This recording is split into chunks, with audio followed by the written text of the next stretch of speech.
Olá, eu sou Angelise Fagundes, sou brasileira do sul do Brasil, do Rio Grande do Sul, santamariense, né? Sou de Santa Maria, uma cidade que a gente costuma, quando apresenta, né, a cidade dizer que é o coração do Rio Grande.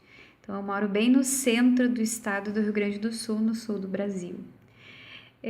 Bom, vou falar um pouco para você sobre essa língua que a gente fala aqui no Brasil, né? A língua brasileira ou a língua portuguesa falada no Brasil. Como a Argentina, né, o Brasil é um país super grande em termos territoriais. Cada região, por conta disso e por conta das inúmeras influências imigratórias, né, tem as suas características, né? Eu vou colocar para vocês algumas das características que eu acho que são as mais gritantes, assim, as que mostram uma maior diferença, mas eu gostaria de deixar bem claro para vocês que são inúmeras, né? São inúmeras e de uma riqueza, assim, linguística, cultural muito grande, porque só em termos de línguas indígenas faladas no Brasil, nós temos ainda hoje vivas, né, mais de 200 línguas. Então, em termos linguísticos, é muito rico, né?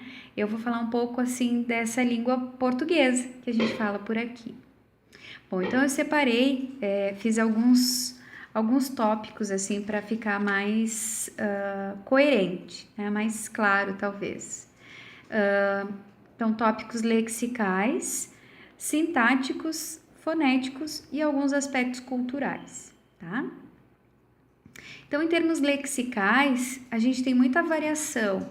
Eu vou colocar assim meio que dividindo norte e sul, mas isso é bem mais amplo do que norte e sul, tá? No sul, por exemplo, a gente chama uma frutinha prima da laranja de bergamota, né? Mais para o norte do país, eles chamam de mexerica, e é a mesma fruta, né? Só tem uma variação, então, lexical. Mesmo aqui no Rio Grande do Sul, a gente tem muita variação dentro do estado, né? Mais para o sul do Rio Grande do Sul, em Pelotas, Bagé, Rio Grande, eles chamam aipim. E aqui em Santa Maria, né, a gente costuma chamar de mandioca, que é uma raiz, né, que a gente come como carboidrato, né, na nossa alimentação. Isso vem desde os indígenas, né, uma alimentação que a gente traz aí em termos culturais dos povos indígenas.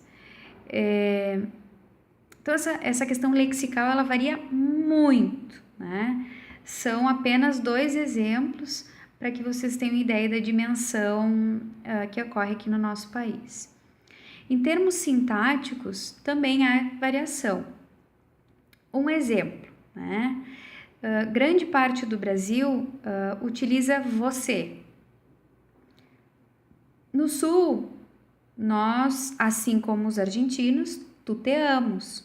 E claro, esse tutear tem muita influência, óbvio, por nós fazermos fronteira com a Argentina e Uruguai, né? Então, grande parte do país usa você, nós tuteamos, usamos tu. Só que, veja só, nós tuteamos, usamos o tu, pronome de segunda pessoa, mas conjugamos o verbo em terceira pessoa. Então, normalmente a gente vai dizer tu é feliz e não tu és feliz, né? Então, essa variação sintática, ela vai acontecer também. Mas no sul do Brasil também, essa região de Pelotas, Rio Grande, tem uma forte influência açoriana, eles ainda vão conjugar o verbo de uma forma ainda mais diferente. Eles vão dizer visse e não viste, né? Então, tem muita variação sintática também. Em termos fonéticos, eu gosto bastante dessas diferenças, né? A gente também vai encontrar variação aqui no Brasil. Nós aqui do Sul, aliás, grande parte do país vai falar o T e o D com um som como se fosse o tino, tico, tch, tch, tch, tch, né? Então, vamos dizer dia e tia. Mas há partes do Brasil que vão falar com a fonética próxima, então, a do espanhol. Vão falar dia e tia, né? Titia, dia. Então, também em aspectos fonéticos, existe variação nesse imenso território, né, chamado Brasil. Agora, eu vou me concentrar um pouco no que acontece aqui no Sul, né? Talvez até porque a gente tem, assim, um pouco mais de proximidade com os argentinos, com os uruguaios. A gente tem também muitos empréstimos, né, do espanhol. Cerca de 80% do nosso léxico é compartilhado. Então, a gente entende bem, ainda que não estudasse o espanhol, entende bem a língua espanhola, né? Porque a gente comparte, inclusive em termos lexicais, assim, mais regionais, a gente comparte muitas questões. Em termos fonéticos, quanto mais próximo da fronteira, mais esse D, esse T e o E mais fechado a gente vai encontrar, né? Vocês sabem que no português a gente tem mais vogais que no espanhol. Então, a gente vai ter, por exemplo, Então, mais para a fronteira, quem mora em Uruguaiana, Alegrete, vai falar leite quente que dói os dentes da frente da gente, né? Aí, pessoas como eu, que moram no meio do caminho, né, em Santa Maria, na região central, já vão falar leite quente, já tem uma influência, né, maior aí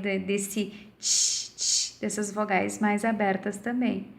E o pessoal de Porto Alegre já vai ser bem diferente, né, vai falar leite quente que dói os dentes da frente da gente. Então, quanto mais próximo da fronteira, mais essa proximidade fonética também com o espanhol. Bom, sem contar em termos culturais, né? A nossa cultura, ou dentro da nossa cultura, a gente compartilha muitas coisas. A própria figura do gaúcho, né? Claro que aqui no Rio Grande do Sul, diferente, né?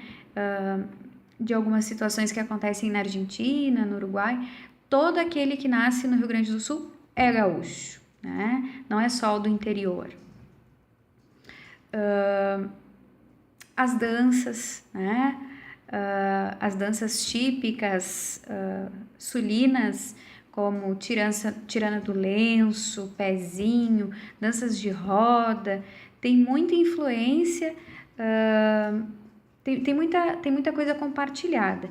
Quando a gente lê, por exemplo, Dom Segundo Sombra, a gente consegue até nos versos que o Guiraldes traz para a ficção, né? A gente consegue encontrar no nosso cancioneiro gaúcho também igual, né? Só que, claro, está em português. A própria questão musical, né? Dentro do nosso folclore, ritmos que são compartilhados, né? Milonga, o chamamé, né? Tem muita semelhança. Bom, acho que esse era um pouco do panorama, né, que eu queria mostrar para vocês, né, do nosso Brasil, especificamente do Rio Grande do Sul. E a prof. Diana me deixou uma tarefa, que é a de ler um texto, né? Então, agora eu vou ler para vocês o texto, para vocês perceberem ainda um pouco mais essa minha língua regional, né? Esse meu dialeto regional. Todo mundo aqui no Brasil, quando eu saio do Rio Grande do Sul, já me identifica como do Sul quando eu abro a boca para falar a primeira palavra. É, porque tem muitas coisas aqui no sul que nos representam, né? Expressões como barbaridade, tchê também, né? Tchê a gente usa para tudo, né? Se a gente tá bravo, a gente usa tchê. Se a gente tá feliz, a gente usa tchê. Assim o bah também funciona, né? Barbaridade serve para tudo, para qualquer expressão que a gente queira, né? Qualquer situação que a gente queira manifestar. Bom, então eu vou ler o texto para vocês. Hoje, às 13 horas e 36 minutos, atualizado hoje às 13 horas